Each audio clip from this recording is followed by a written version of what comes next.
નમસ્કાર, આપ જોઈ રહ્યા છો યુટીસી ન્યૂઝ। રૂપાલા વર્સિસ રાજપૂતોએ તલવારો ખેંચી નાખી છે। રૂપાલાની ઉમેદવારી પરત કર્યા સિવાય કોઈ પણ વાતમાં રાજપૂતો માનવા તૈયાર નથી। રૂપાલાએ જે એક વિવાદિત નિવેદન આપ્યું અને ત્યારબાદ તેમને માફી માંગી, પરંતુ રાજપૂત આ માફીને માનવા તૈયાર નથી। રાજપૂતાણીઓ સાથે જ્યારે વાત કરી ત્યારે તેમણે જણાવ્યું કે પુરુષોત્તમ રૂપાલા જે બોલ્યા છે એ ક્યાંક ને ક્યાંક તેમના મનમાં હશે તો જ તેમના જીભ પર આ વાક્ય આવ્યા છે। રાજપૂતોએ આ દેશ માટે ઘણું બધું કર્યું છે। જ્યારે પણ કોઈ કુરબાનીની વાત આવે કે રક્ષણની વાત આવે ત્યારે રાજપૂત સૌથી આગળ હોય છે। આ દેશની આન બાન શાન માટે રાજપૂતોએ પોતાના માથા ઉતારીને મૂકી દીધા છે। ત્યારે એ જ રાજપૂતો વિશે જે આ વિવાદિત નિવેદન કર્યું છે ત્યારબાદ હવે પુરુષોત્તમ રૂપાલાને માફી નહીં મળે। એ ગુજરાતમાં કોઈ પણ જગ્યાએ ચૂંટણી નહીં લડે અને જો ભાજપ તેમને ટિકિટ આપશે તો ક્ષત્રિય સમાજ, રાજપૂત સમાજ તેનો વિરોધ કરશે અને ભારતીય જનતા પાર્ટીને 36 કલાકનું અલ્ટિમેટમ પણ આપી દીધું છે। પાછલા 8 દિવસનો જે આ ઘટનાક્રમ છે ત્યારબાદ ઘણો વિવાદ પણ થયો છે અને સમાધાન માટે બેઠકો પણ થઈ છે। આજે પણ બેઠક થવા જઈ રહી છે।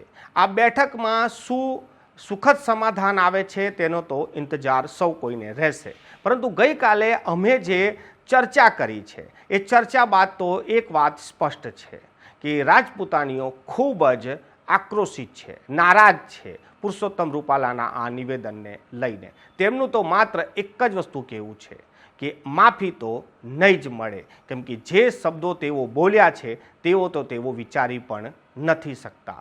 સાંભળો પુરુષોત્તમ રૂપાલાના આ વિવાદિત નિવેદન બાદ વડોદરાના જે રાજપૂતાણીઓ છે તે શું કહી રહી છે। અમને બહુ જ દુઃખ થયું કે આ માણસ, અમે બહુ માનથી એમને જોતા હતા, આ માણસ અમારા રાજપૂત વિશે આવું બોલે। અમારા રાજપૂતોના તો બહુ ઇતિહાસ છે અને અમારી બેટીને માટે આવું દીકરીઓ માટે બોલે એ અમને બહુ દુઃખભરી વાત છે। એમને ટિકિટ તો આપવી જ ન જોઈએ। બસ અમે એક જ માંગણી કરીએ છીએ, આ શબ્દ એમના દિલમાં હોય તો જ મોઢામાં આવે। આજે મારા દિલમાં હોય એ જ મારા મુખમાં આવે।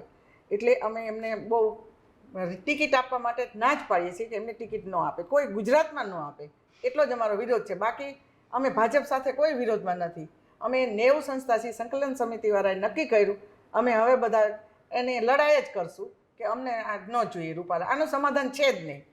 એક જગ્યાએથી સમાધાન અમારા ભાઈઓએ આપ્યું પણ એ ખોટી વાત છે, કારણ કે અમારા આખા ગુજરાતના દરબારો ભેગા થાય, નક્કી કરે અને એ સમાધાન આપે તો સમાધાનની કોઈ વાત જ નથી। હવે અમે કેસરિયા કરવા જ નીકળ્યા છીએ। હવે હાથમાં પકડી જ લીધું છે કે આ રૂપાલા સાહેબ અમારે ન જોઈએ, બધા ક્ષત્રિયોને। અમને બહુ જ દુઃખ થયું છે।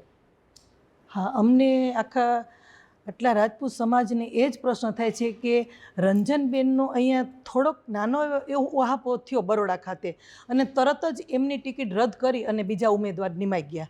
જ્યારે પુરુષોત્તમ રૂપાલા ભાઈ શું છે તો આટલો બધો રાજપૂત સમાજનો આક્રોશ હોવા છતાં એમને આવી ઇતિહાસ વિશે ખોટી ટિપ્પણી કરવા છતાં અત્યારે પક્ષ કેમ એમને હજી ટિકિટ એમની રદ નથી કરતા, અમને ખુદને આખા રાજપૂત સમાજને પ્રશ્ન છે અને એ અમે જાણવા જ માગીએ છીએ કે કેમ ટિકિટ રદ નથી કરતા।